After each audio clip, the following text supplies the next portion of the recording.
नमः शिवाय। तो इस बार प्रदोष काल का जो समय है, मुहूर्त है, पूजा विधि है, सभी चीज़ें मैंने अपलोड कर दी है। आप जाके देखिएगा प्रदोष व्रत कब है, उस वीडियो को आप जरूर देखिए, पूरी की पूरी जानकारी मिलेगी। आज की इस वीडियो में आप सुनने वाले हैं प्रदोष व्रत की कथा। तो कथा सभी को सुननी चाहिए, अगर आप व्रत रखें या ना रखें, कथा सुनने से हमें आधा फल। प्राचीन काल में एक गरीब पुजारी हुआ करता था। उस पुजारी की मृत्यु के बाद उसकी पत्नी विधवा अपने भरण पोषण के लिए पुत्र को साथ लेकर भीख मांगती हुई शाम तक घर वापस आती थी। एक दिन उसकी मुलाकात विदर्भ देश के राजकुमार से हुई, जो कि अपने पिता की मृत्यु के बाद दर दर भटकने लगा था। उसकी यह हालत पुजारी की पत्नी से नहीं देखी गई।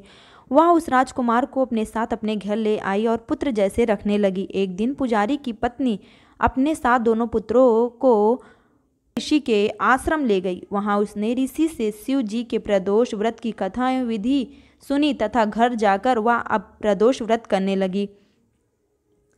एक बार दोनों बालक वन में घूम रहे थे। उनमें से पुजारी का बेटा तो घर लौट आया, परंतु राजकुमार वन में ही रह गया।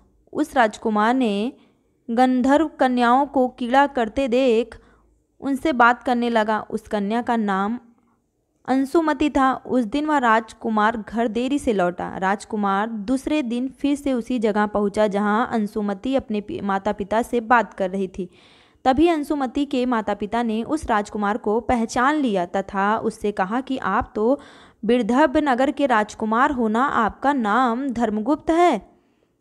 अंशुमति के माता पिता को वह राजकुमार पसंद आया और उन्होंने कहा कि शिवजी की कृपा से हम अपनी पुत्री का विवाह आपसे करना चाहते हैं, क्या आप इस विवाह के लिए तैयार हैं? राजकुमार ने अपनी स्वीकृति दे दी तो उन दोनों का विवाह संपन्न हुआ। बाद में राजकुमार ने गंधर्व की विशाल सेना के साथ विदर्भ का हमला किया और घमासान युद्ध कर विजय प्राप्त की तथा पत्नी के साथ राज करने लगा। वहां उस महल में वह पुजारी की पत्नी और पुत्र को आदर के साथ ले आया तथा साथ रहने लगा। पुजारी की पत्नी तथा पुत्र के सभी दुख व दरिद्रता दूर हो गई और वे सुख से अपना जीवन व्यतीत करने लगी। एक दिन अंशुमति ने राजकुमार से इन सभी बातों के पीछे का कारण और रहस्य पूछा। तब राजकुमार ने अंशुमति को अपने जीवन की पूरी बात बताई और साथ ही प्रदोष व्रत का महत्व और व्रत से प्राप्त हुए फल का भी अवगत कराया।